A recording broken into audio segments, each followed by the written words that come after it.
This podcast sheds light on the incredible stories of those who served and are now navigating civilian life. Join me as we explore the challenges, triumphs, and unique perspectives of transitioning veterans. From career shifts to mental health, we cover everything. Subscribe now and amplify the voices of our heroes. Amplify Veterans, where every story matters.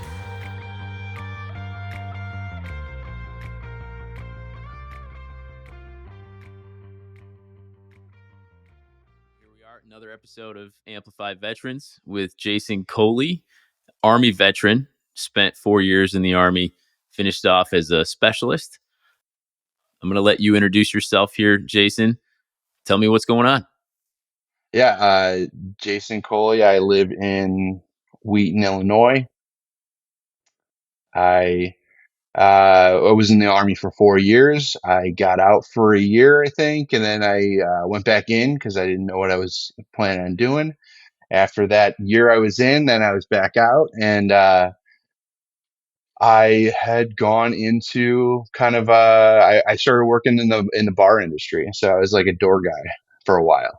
So yeah, that's a Is little that like a snippet there bouncer? at the start. Yeah, I was a bouncer. Yeah, I had all the little guys around me, and I was the big guy, so it was funny for them to kind of flap their jaw, and then I like have to come in and calm it down, and yeah, it was a good old time.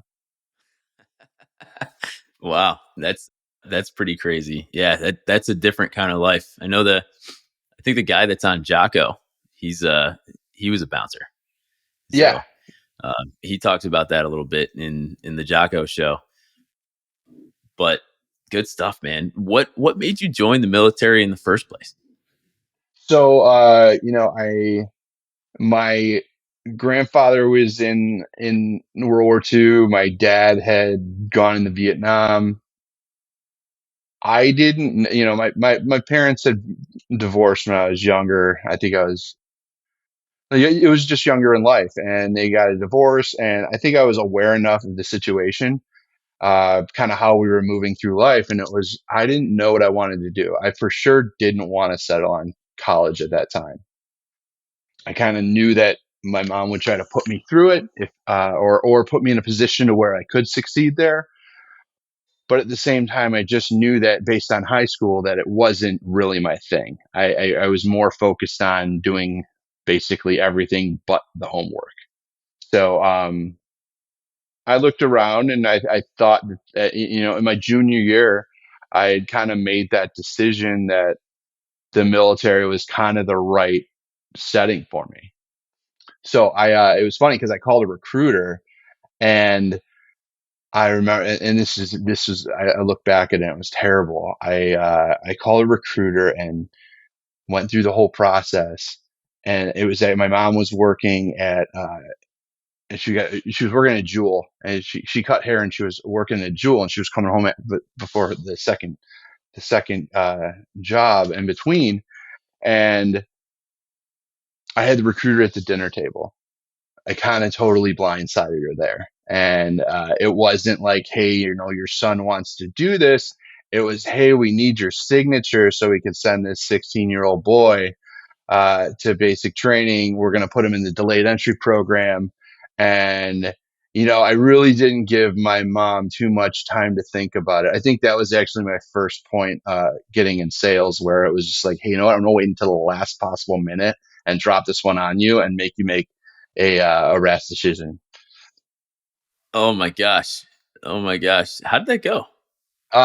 She signed it, and I think we had a conversation about how I could probably handle things a little bit differently at that time. But I had a one check mind at that time, so it was like, hey, I Yeah. wanted to, I wasn't going to school, I wasn't applying or anything, so I was like, let's just get this one out of the way. I wanted to go into, I guess, my junior year of high school and uh, not have to worry about the pressure of testing and stuff. Wow, man. That's it's quite a bomb to drop. It's Yeah. like goodness. Yeah, good lesson. Good lesson. I wonder if the recruiter learned something from that too, as far as making sure everybody's on the same page before just going into it like that.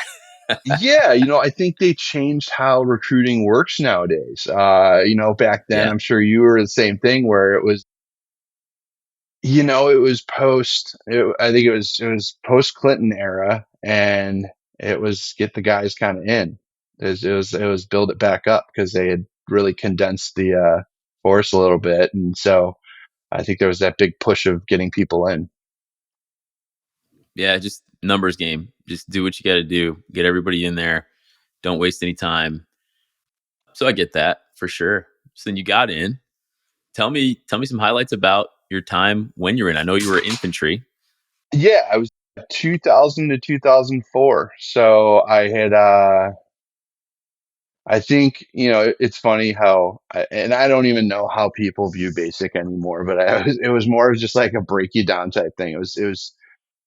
Definitely wasn't what I thought like later in life. When you watch the movies and all this stuff, you're just like, it's not really like that. It's more of, I don't know. It's more of you're just trying to break someone. You're trying to get everyone on the same level. You're not. You're trying to break them of their maybe egos and their higher level cultural norms that maybe they don't look after the person next to them type thing. That's kind of how I view it now. Where it was just like it was a good time, but I gotten out and went up to the 82nd, and I mean, and that was a fun kind of memory because I got up there and it's the 82nd Airborne, like cool. There's so much history there. The actions in World War II and just the development of the whole unit, and Vietnam through, it's just it's a very cool story and unit for the fact that you've got 18 hours wheels up and you're on target. It's something to say, you're not like, you're not one of those special forces guys doing super cool stuff, but like you're America's guard type thing. You can get somewhere really quickly, a big bunch of dudes or, male and female ready to go and basically handle the situation. So, I'd say it's pretty you cool. know, That's yeah, that's certainly I was proud of it's that important. moment. Yeah. I think we were in a regimental unit exchange. We had gone out to Germany. That was a good time. So we got to we went around with I can't remember. It was a German army private at that time. It was a Nazi private and I think it was an army captain, and they had this. It was kind of like a tour thing, and we toured the whole Operation Market Garden. So it was very neat to have them tell their perspectives of kind of each side of the war. And Wow. like one thing I'll never forget is when the Nazi soldier had said, he looked up in the sky and it went dark, and that was because parachutes were opening. You're like, that's kind of a psychological, like, that's pretty cool. Psychologically, that's what you impact. Like, Wow. that's how you're impacting the enemy. So, it's one of those things that really, you think back of like how necessary and powerful that is coming into a battlefield. Gosh. Yeah, I can't imagine being on the ground, seeing a bunch of parachutes coming at you. you're, It'd you're be not going to get them wild. all down. So, Yeah, no, yeah. Oh my for gosh. sure.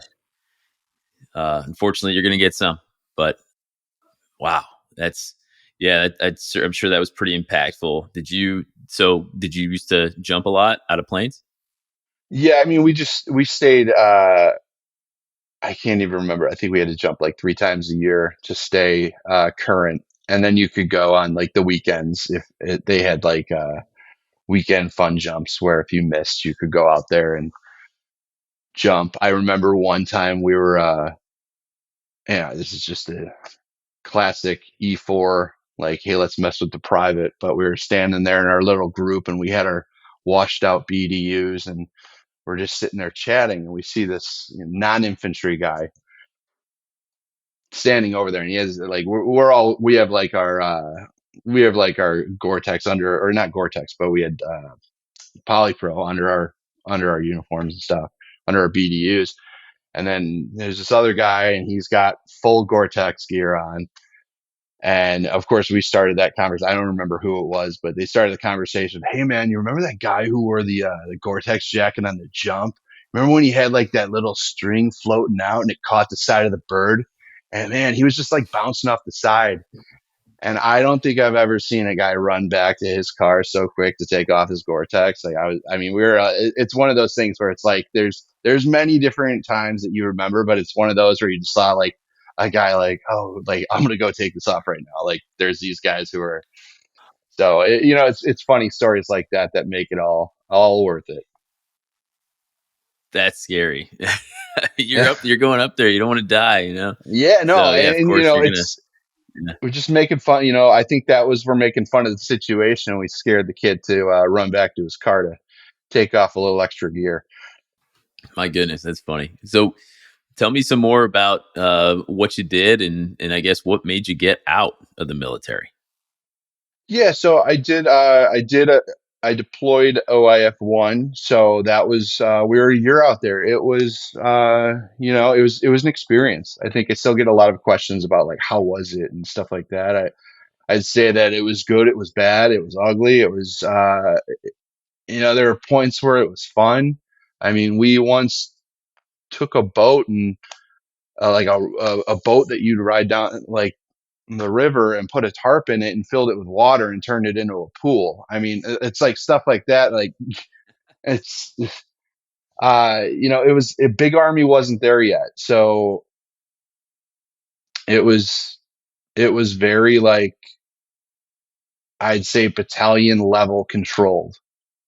Yeah, We could do a lot with what we had. It was kind of winning the hearts and minds through getting schools opened up and stuff. Like, hey, if we can get if we can get students back in school, the parents are going to come around and they're gonna kind of respect what we're doing. We're not just occupying. We're not throwing up American flags everywhere. We're letting Iraqi flags fly. So it was a lot of that, and it made it for me it made it like at the end of it, it made it kind of worth it. I think there's a lot of different views on it. Was the war this and that, and the other is like there was an issue, you know politically, not my opinion. It doesn't matter. We were called up to do a job, and I think that I just did the job to the best of our ability,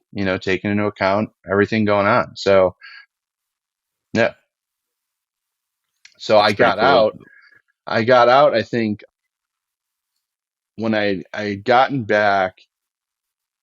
I just had that urge to go to school. Like a lot of the guys who came back were just like, I'm kind of burned out. Like I'm just gonna think I'm done. And so a lot of the mentors that I had there had already moved on. So it's like, some guys left mid deployment, other guys left when they just got back. So I think, I was kind of following the crowd at the time. I had other guys who stayed in, but I think at that point I was leaning more on like, hey, let me get out. And I kind of wanted to do this for school anyway to get it paid for. So, Yeah, obviously other reasons, but that was definitely a uh, a bonus, was to be able to go to school and use my GI Bill, and maybe be a little bit more intelligent in my decisions when I did decide to go to school.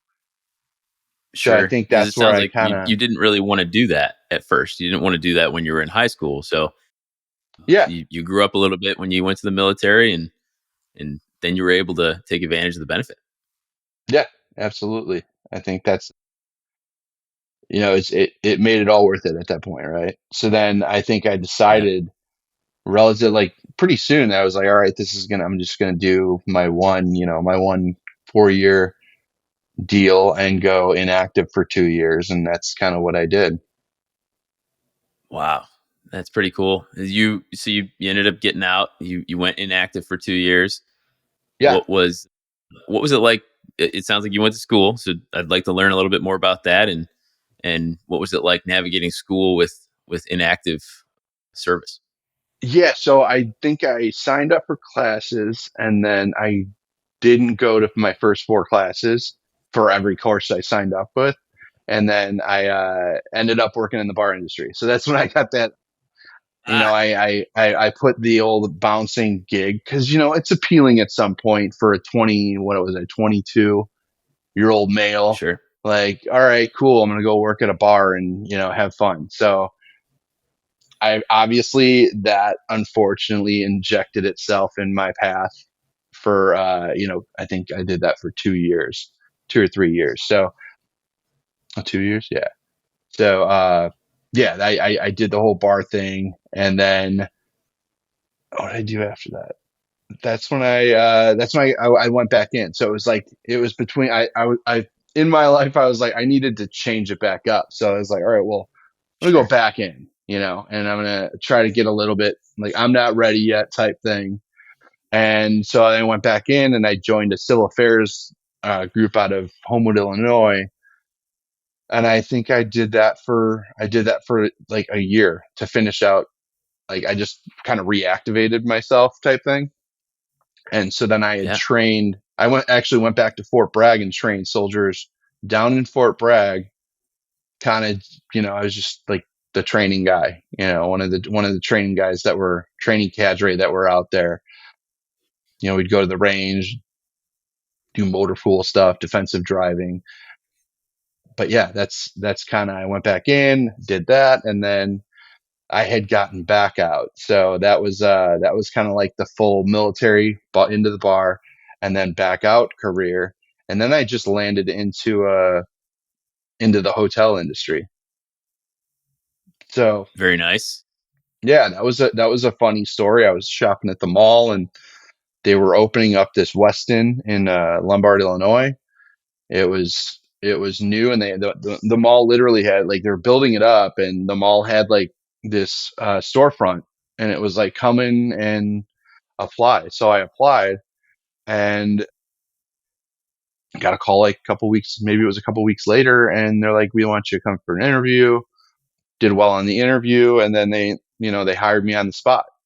So now I was on this new adventure of hotels, and the hotel industry is funny because it is a self-controlled unit. It's not like the military, but they've got the cooks there cook for everyone. So there's like lunch Oh, downstairs in the basement area.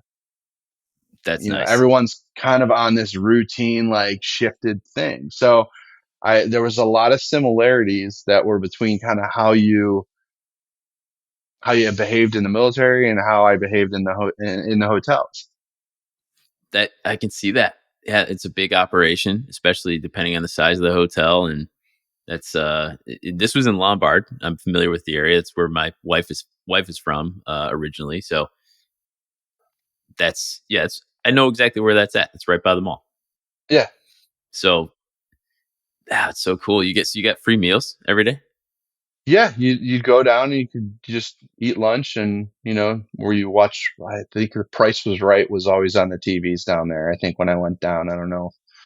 It's one of those things you don't forget. You're like, oh, I'm going to the lunchroom, and then go watch an hour of Price is Right with Bob Barker, Nice. Yeah, it was still Bob at the time. or me. I don't know. It Very might have cool. been Drew. I don't know, but It was right around that switching point. yeah. So yeah, no, that was a great experience. I was in a relationship at that time, and then so I'm trying to think. Yeah, I was in that industry, and then so I did that. I want to say I was at that Weston because I moved up to like a security supervisor. So I think there was like 5 or 6 of us on the security team, and it was like I wrote the schedule one day, and then they're like, "All right, you're going to be a supervisor type thing." So it was cool. I think I got like $2 or $3 more an hour, and that was my first leadership out of the military, was kind of doing that, was setting schedules, and then it turned into going to uh you know these conventions to understand how safety and security worked. And yeah, so it was a good. It was just one of those things where it was like a good learning experience. The schedule was nice and set for me to where it wasn't like I couldn't lose my focus too much, and then I could grow in that role. So So it sounds like then, there's a lot of good structure available to you. yeah, there was we had I had a great director of operations. She was a great mentor to kind of, if you're an infantry guy, you're always kind of taking orders or you're taking you've got male mentors, and so that was the first female mentor non-related that I had. And so it was a great experience. It was, hey, go do this and do that. And I'm like, hey, it makes sense. Like, you're in a position because you deserve to be there. So it was a great learning experience. That can be so helpful when you get out of the military and you lose all that structure that you had, Hmm. and all of a sudden you've got to figure that out for yourself. Yeah. It's certainly important. Not everybody needs structure. Not everybody wants that. That's some, I guess, in some cases, that's why people get out of the military. Like, oh, geez, this is too structured. There's too much planning. Yeah. I just want to get out. I want chaos in my life, Yeah, and some people exactly. thrive on chaos. But if you're somebody that needs a little bit of structure just to kind of get the ball rolling, it sounds like the hotel industry could be a helpful place to go. And I know you haven't spent your entire career in the hotel industry. What came next for you? So then that's when I kind of jumped into that school, um, full on. I took a gig out in Doha, Qatar to open up a W hotel out there as director of security. And, that's a story in and of itself. But, Yeah, I had, stuff happened and I needed to get a personal, relationship happened. And I was like, you know what? I'm going to take this shot now. I'm going to go out there and see what I can do. So I went out there, but after going out there, again, I learned a lot from the people I was around. I was like a sponge, I think sometimes people get into the I'm right or, I think for me, the transition piece was just opening myself up to, all these people have been doing this before. Like, I'm going into their world. They're not coming into my world. So it's like, I need to take, my cues from them. So by going into everything with an open mind, it put me into a much better position to learn from, all these different leaders and mentors and some managers. It's like there's some people out there that are just not good at leading people. They're good at managing a process, but they're not good at leading people. And, what's your takeaway from that? How can you add someone like them to your leadership style? And it's keeping an open mind. Take stuff as it comes to you. Just say, hey, I'm never going to do and I something want to like that. But take a step back real quick. So this was in Doha, Qatar. yeah, Am I pronouncing that correctly? Because I Cutter. you Yeah, see Cutter. Okay, yeah, Some people call it Qatar. Qatar. Some people call it Yeah. Qatar. For intents and it's Cutter. That's So you I guess made that's how. made a big change. Yeah, yeah, So this sounds like you had. It sounds like you were finishing up. You had broken off a relationship. It sounds like, yeah.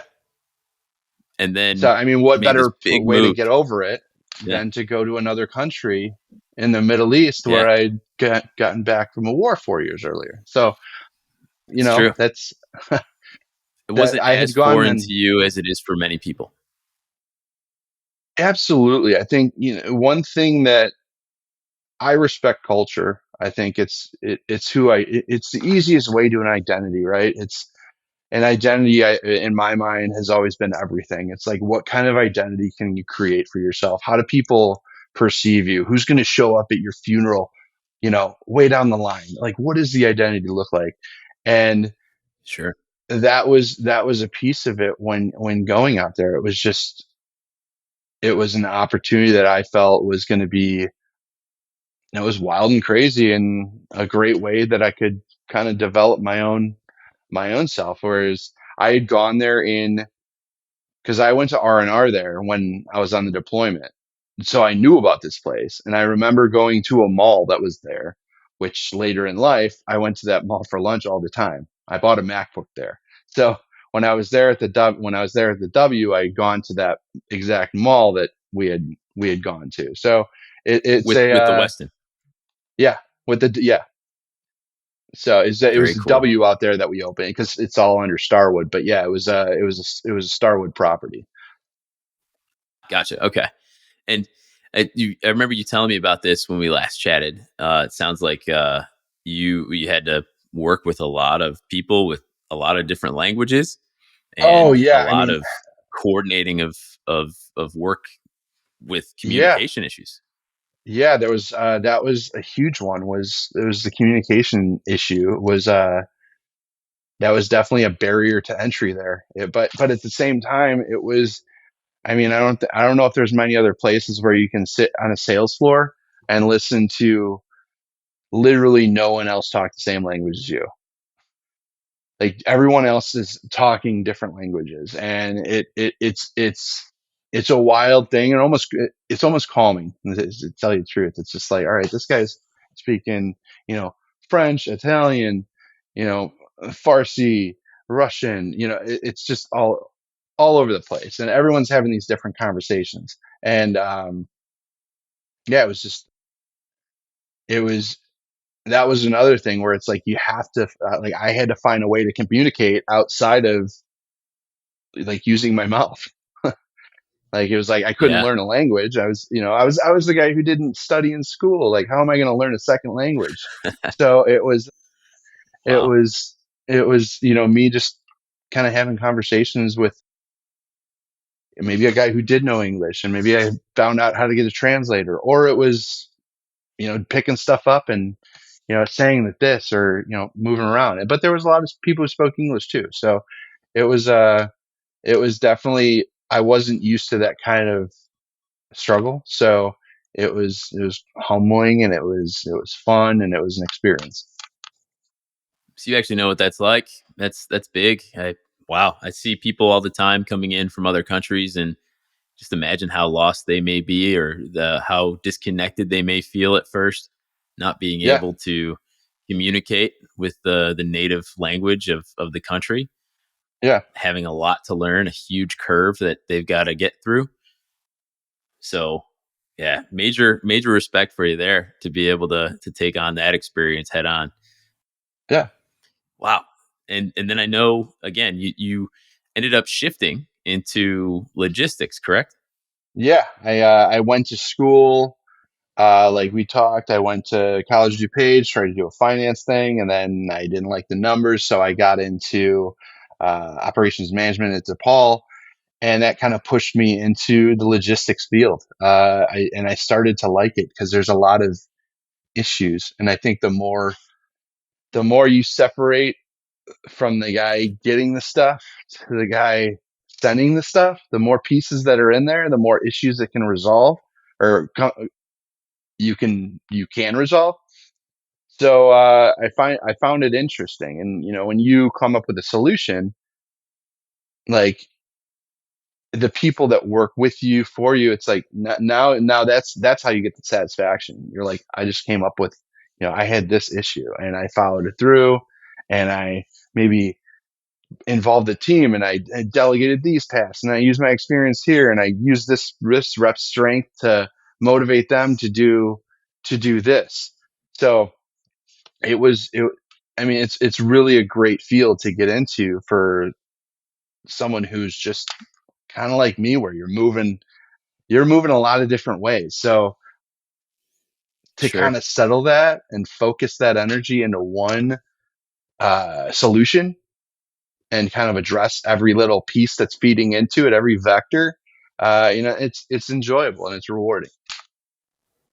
That's fun. It's hard when you have a lot of different interests and skills to figure out where you fit, where you should Hmm. be. So I'm really glad to hear that you found a role in. It sounds like ops management is something that you enjoy.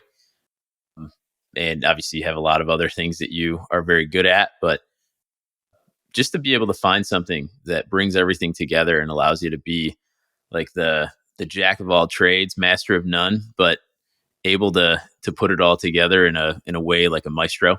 That's pretty cool. Yeah, it's fun to be able to, like in the current world, it's I did carrier sales for the past 8 years in logistics. So that just added another dimension of it where you do get that operations feel, but you're also playing on the sales side. Cause I couldn't understand, when I first Mm. got into this game, I couldn't understand the sales side. It was, you're kind of selling something you might not have. So how do you go about selling that? Cause I do, Wow. there can be loyalty in sales, right? And I always thought that there could only be loyalty in that type of operations thing, but it's more building trust. It's how far are you going to go to make something happen versus kind of just like, all right, we actually logically we can't handle that. And I think that's where operations might fall off, where sales is like, we're now this is a business entity, so we're going to lean a little bit harder to get done what we have to get done. And I think that's where sales comes in. And Yeah, you I learn think that as you go. that makes sense. You figure out what's possible and you make things possible, right? Exactly. If you're looking at everything too literally, then like you said, there might not be a solution. But then if you create business, you'll find a way to get it done. You'll find a way. You'll find a truck. You'll find a way to get something from point A to point B if you have a customer for it. Exactly. It's just, there's a way. You just got to figure out how to do it. And I think one thing I think that, helped me out was just in the military. I was always told, don't fail. Don't fail. If you're failing this, you're failing that. It's like, it's not good. I'd argue that kind of in the civilian world over the past this many years is like failure is kind of necessary. I think, It failing is. in business, failing in making decisions. I mean, if you're learning from those failures, like now you're hitting the next level. If you're not taking those risks at all, you're only hitting, you're putting a glass ceiling up and you're never going to, how do you grow? So, Right. I think Yeah. that was a big thing for me, was like testing all these different avenues, failing when I have to, taking those risks. And, I think that's where logistics is like, you're gonna fail. Like you're gonna fail at a point. Like you have to kind of get over it and learn from it so that you don't do it again. Or in your head, you come up with a plan to, how do I mitigate the failure? How do I keep my customer happy as well as the carrier, and not, it's a very gray area to play in, but I think failure kind of builds your identity. Certainly a lot of parallels to the military operation as well. It sounds like where you've got you've got a mission that you need to accomplish. You need to make sure that you have all your ducks in a row and you're communicating everything to the customer and making sure you figure out a way to make it happen. So yeah, that's awesome, man. And now I know you're getting into consulting. You've been doing consulting for a while in this industry, and also helping with just coaching in general. Yeah. Tell me a little bit about that. Yeah, so I got out of. I was obviously the market's the market, and it couldn't afford. I think it was so big for a while, and so we got these nice salaries for a little bit. But then I think it constricted a lot, and you can see that kind of on the store shelves right now. It's recovering right now. It's coming back into that recovery area. So the market wasn't able to pay what it was before. And then, some people, the workforce was just getting laid off. So now you have people who are overqualified going, and, you kind of have to take a look. you have to take a lesser job if you want to continue to work, or, you're leveraging your relationships and you're taking a little bit of a pay cut. So I kind of went out there with this multiple pronged kind of attack to where I'm like, all right, well, I've got my relationships that I'm going to lean on and I'm going to help and work with. I also want to try to start up my own business. Like, what better time than now to try to figure this out, right? And then in the middle, it's kind of like, I've been hopping around between industries. It's like, I don't want to hop around again. I don't want to make the move, the rash move from like I did from hotels to logistics, even though I kind of love logistics. So I think it was the right move there, but I didn't want to just move into a different region. So there's a lot of applying nonstop for jobs on a job board, or hitting LinkedIn and reaching out to whoever, finding the highest guy in the company and saying, hey, what are you working on? I can use that three ways. I'm like, can I get a job from this guy as a full-time job? Can I get on a contract from this person to kind of train what I'm trying to do for my business? And then can I keep that person in my kind of relationship pool for the future if I do move on to another brokerage or whatever it might be? I now have that person in my network. So I think for me, that those were the goals of kind of going after it, because it was really out of nowhere, where all right, you're not working now, so go figure something else out. Yeah, that's key. Networking is always going to be key. Being able to, like you said, be able to lean on somebody as a potential customer, somebody that could be a potential employer, somebody that could be a potential business partner in some way. If you look at networking that way, as we develop relationships with people, I think that's obviously that's going to create stability in your life and in the lives of the people you're networking with. So that's what I think that should be a major focus for everyone getting out of the military. That networking piece is so key. It's helped me out very recently with this show, this podcast. All I do is network.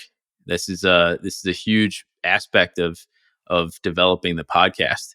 By finding guests, I have to network, and through finding guests and telling people about the podcast, I've found so many interesting people that have interesting careers and opportunities, and I it's given me this great feeling of career safety by meeting all these awesome veterans that have these great stories to tell. Yeah. And it's very appreciated that you're documenting all this. I think a lot of our older brothers, we'll call them, they didn't have these opportunities for someone to go to document their history and the struggles they went through. And it's great, because the reality is that everyone has something going on. It's That's like, right. so it's like, how do we try to cut that out and just keep driving forward? Yeah, we're all going through something. We're all going through Yeah. a different type of journey, and some of us are struggling more than others. So Hmm. the key is you just got to keep moving forward. And by bringing this together, my hope is that people can use this content, can lean on the mentors that I'm interviewing. Like, they can reach out to you, of course, Yeah. if they need a little bit of help. If someone resonates with your story, I want them to reach out to you to ask you Absolutely. questions, to find out about logistics, to find out about the hotel industry, to find out about networking and what you did when you got out. I want people to reach out to you, and of course, people can always reach out to me as well. And any guest that's on this show, I want veterans to reach out before they get out of the military, or when they're already out and struggling, or just trying to get ahead somehow. Don't be a stranger. This is a community. This is like the military, and the veteran community is one of the most amazing sorority fraternity systems out there. You got to lean on it. Oh, it's the best. I think it's like two things: is you got to ask and you got to show up. Everything else, Yeah, I feel like everything else will figure itself out. that's right. That's right. And oh my gosh, veterans are so helpful to other veterans, and I think I still think civilians are too. I think the civilian community as well. It just seems like everybody's open armed to help out. But like you said, you got to ask. If you don't ask, you don't get. Yeah. So you've got to be willing to ask the question. So, but I got just a couple more questions for you, Jason. I just want to know what's next for you. What do you hope to accomplish in the near term or further on into the future? What are you hoping to do? Well, I had a conversation with a couple, people I'm working with that I'd like to work with and kind of, hang a hat there, just kind of take a step back. And I love the idea of growing people and their business. So, I mean, that's where I find my reward is, hey, I can share my experiences all day. And it's like sitting next to someone and, watching them develop and, that point when they actually get it. And then it's like, oh, I'm actually good at this. Like I can do this. That's rewarding for me. So any field that's in, you know, that's where I'm going to love it. I recently went to Italy in August for the first time ever. That was kind of a wild story. Nice. My wife wasn't getting what she wanted. She was out there traveling with her sister, and she wasn't able to get to some of the places that she wanted to. And we got married during COVID, and we didn't take that honeymoon. So he texted me. It was like a Monday at 7 a.m. And she's just talking about she wanted to go check out some of these sites. And then I was like, well, I have all these points saved up from, my previous time. And so then I was like, well, how about I just like get a ticket and come out there? And I was like, just say yes. Yeah. I was under the impression that it was like, oh, yeah, her sister and her niece were going to like hang out and stuff. And that was for them. And I would like give them that room. But then, I kind of wanted to go out there and have fun. So I pushed on that a little bit, pulled on that thread, and she's like, you know what, just get a ticket, come out. So here's the story, bought a ticket that same day. 4 hours later, literally packed my bag, grabbed my passport, got in the car and went over to a hair. So I was in Rome roughly 16 hours later, from the That's call. So awesome. that was kind of a Yeah, while. It was a great experience, but the whole traveling thing, I think I loved it when I was younger. I think I let maybe the business and maybe just the work kind of take over that part of me where it's like I need to take time for myself too now. You know, I was, I was, I was grinding, and then it was like, well, it's one of those, are you living to work or working to live type things? And I'm like, yeah, I need to, do, yeah, travel a little bit, take some time off and see these places. So I think that's a big goal for me is to kind of get back into that, seeing other countries and, cultures, it's just exciting for me. And then just succeeding it's at what so I'm exciting. doing. Yeah, Succeeding at what I'm doing, talking to, like you said, veterans calling. It doesn't matter who, what, where. I joined a workout group where, we wake up at 5 o'clock, and it's a great yeah, experience. There's no veteran, there's veterans, there's dads, it doesn't dictate. It's just a bunch of guys who wake up at 5:15 or, they get out there at 5:15 and, grind it out. And then you have a conversation about setting your motivation for the day. It's like, and it's not stuff. It clears the head and it puts you in a position of like, hey, you know what? It's great to dream big, but at the same time, setting, a daily goal and just winning the day. Hey, if you win 5 days out of 7, you're winning the week, and you win 2, 3 weeks, you're winning the month. So getting that that's mind right. frame of winning, that's I think that's where it's at, and that's kind of where I want to. Those are my goals. Is just keep winning. Keep winning. Don't be perfect. Just keep going, and that kind of goes into the next question. I think is you've had a lot of really good nuggets of advice here, but if you could go back in time to a moment when you needed advice, a younger version of yourself, when would you go back to, and what would you tell yourself? I'd probably go back to the part time, and tell myself to stick with school. I think that had age adds another dimension that to a situation. Or, I could have had, what, 2, 3, 4, maybe 4 years of more experience. Maybe I would have gotten into logistics sooner because I do love it. I didn't love those other things. I learned so much from them.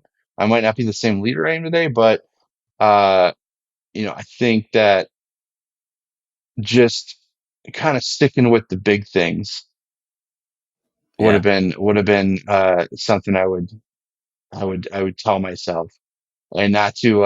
And the other thing is, like, I let my health kind of fall off. I stopped working out for the longest time. It only gets harder, obviously, as you get older. And yeah, you only create more excuses not to do it as you go on. So, I'd say if you've got a goal that's going to get you reasonably to the next level, which at that point it was school, I should have put more time into it. I wish I would have. That's what I would tell myself. got it. Yeah, it's so hard. There's so many different things taking our attention. It's very easy to do this thing over here for a little bit and do this thing, but it's a problem that I have too. Want to be able to just focus on one big thing at a time and conquer it, and then move on to the next thing. I think that's a big piece of it. Of course, Huge. school can certainly help you get to another level depending on what you're doing. So School, I think grades, that's a really, really good tip. anything. Yeah. Yeah. Yeah. That's huge, man. Well, Jason, it's certainly been a pleasure. I appreciate you giving me some time this morning to go over this. And I'm going to stay on here with you for a few minutes once we wrap up. But thanks again for your time, man. Nothing. Thanks for having me, and thanks for your following. And let me know if you need anything. Absolutely. We'll be in touch for sure. All We're right. practically neighbors. So Yep. Sounds good. awesome. Take care, man. Yep. As we conclude this episode of Amplify Veterans, I want to emphasize the importance of supporting our veterans in times of need. If you or someone you know is struggling, remember, help is always available. The Veterans Crisis Line provides confidential support 24/7. Reach out to them by dialing 988 and then select option 1. You can also go to veteranscrisisline.net for more information.